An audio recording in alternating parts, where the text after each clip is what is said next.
مفتی صاحب سے سوال یہ ہے کہ سخت سردی میں ٹھنڈے پانی سے وضو کرنے میں دشواری ہو تو کیا تیمم کرنے کی اجازت ہے؟ نماز کے لیے وضو کرنا یہ فرض ہے، اور پانی پر جب تک قدرت یہ باقی ہے تو تیمم کی اجازت نہیں ہے۔ جس طرح عام حالت میں وضو کر کے نماز پڑھتے ہیں، اور اگر غسل کرنا فرض ہو گیا ہو تو غسل کر کے نماز پڑھتے ہیں، اسی طرح سردی کے اندر بھی یہی حکم ہے کہ اگر غسل فرض ہے تو غسل کریں، اور اگر غسل نہیں، عام حالت ہے، بے وضو ہیں، تو وضو کر کے نماز پڑھنا یہ فرض ہے۔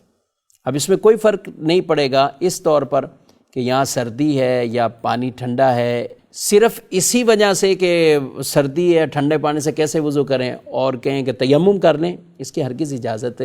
نہیں ہے۔ ہاں البتہ اگر کسی کو ٹھنڈا پانی تکلیف دیتا ہے تو بھئی گرم کیجئے، گرم پانی کے بھی تو اسباب، یہ سب چیزیں ہمارے ہاں عام طور پہ موجود ہوتے ہیں۔ ٹھیک ہے، کوئی جگہ ایسی خاص ہو سکتی ہے کہ گرم پانی کا وہ کوئی ذریعہ ہی نہیں ہے، پانی بالکل ایسا ٹھنڈا ہے،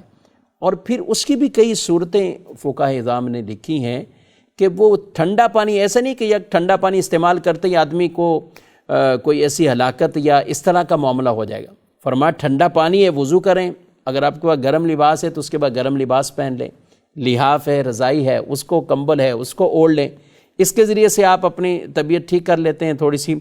تپش مل جاتی ہے، تو یہ عمل کریں۔ یہ مختلف جو شرائط بیان کی گئی میرے بھائیوں، اس میں مسئلہ یہ ہے کہ نماز کی اہمیت ہے، فرض کی اہمیت ہے، اور اس کو جس طرح اللہ رسول کا حکم ہے ویسے ہی پڑھنا ہے۔ تو نارمل ایسے نہیں ہے کہ کسی کو عذر بنا لیں اور فوراً تیمم کی طرف چلے جائیں۔ ٹھنڈے پانی سے نہیں کر سکتے، گرم سے کیجئے۔ گرم پانی نہیں ہے تو پھر یہ دیکھا جائے کہ آپ کے پاس کوئی ایسا لباس یا کوئی چیز ہے کہ ٹھنڈے پانی سے وضو کیا اور آپ نے وہ لباس پہن لیا، وہ رضائی وغیرہ اوڑھ لی، چولہا ہے، گھر میں کوئی ہیٹر ہے، تو جس کے ذریعے تپش لے کر آدمی اپنا وہ جو بھی ٹھنڈ پہنچی ہے اس کو بالکل جو ہے وہ نارمل کر سکتا ہے۔ اور اگر بالفرض یہ کوئی بھی صورت نہیں ہے اور ہے ایسی کیفیت والا پانی کہ اس کا کوئی عضو وہ تلف ہو جائے گا، ہلاک ہو جائے گا، ضائع ہو جائے گا،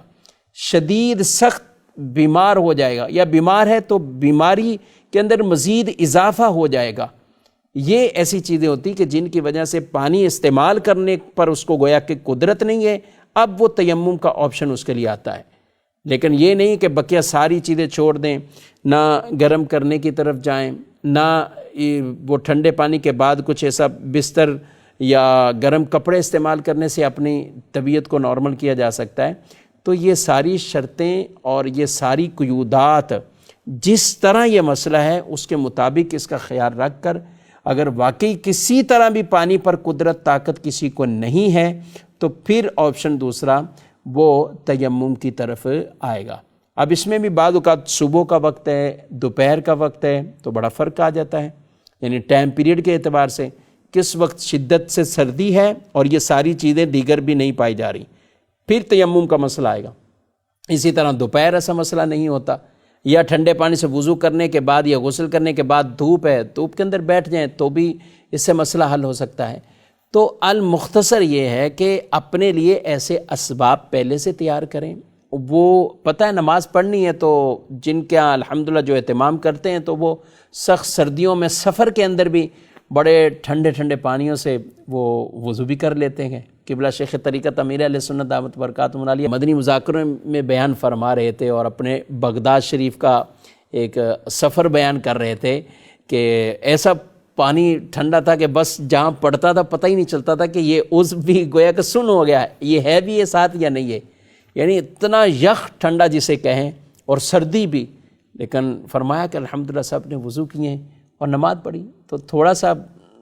دل گھبراتا بھی ہوگا، تکلیف تھوڑی سی زیادہ پہنچتی ہے، اسی لیے تو اس پہ ڈبل ثواب ہے۔ جی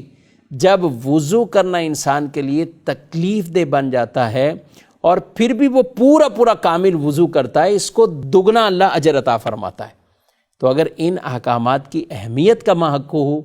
وہ دل دماغ میں بیٹھی ہوئی ہوگی، تو پھر انشاءاللہ یہ تکلیفیں بھی آدمی برداشت کر لے گا۔ تو لہذا ان مسائل کے اندر یہ جو اس کی شرطیں بیان کی گئیں ان کو خیال رکھیں، پھر کہیں آپشن تیمم کا آئے گا، بس صورت دیگر تیمم کا آپشن نہیں آتا. جس طرح عام نمازوں کے لیے وضو کرنا ہے، اس طرح آپ کو سردی میں بھی وضو کرنا ہے، اور اگر غسل فرض آتا ہے تو پھر غسل کرنا ہے.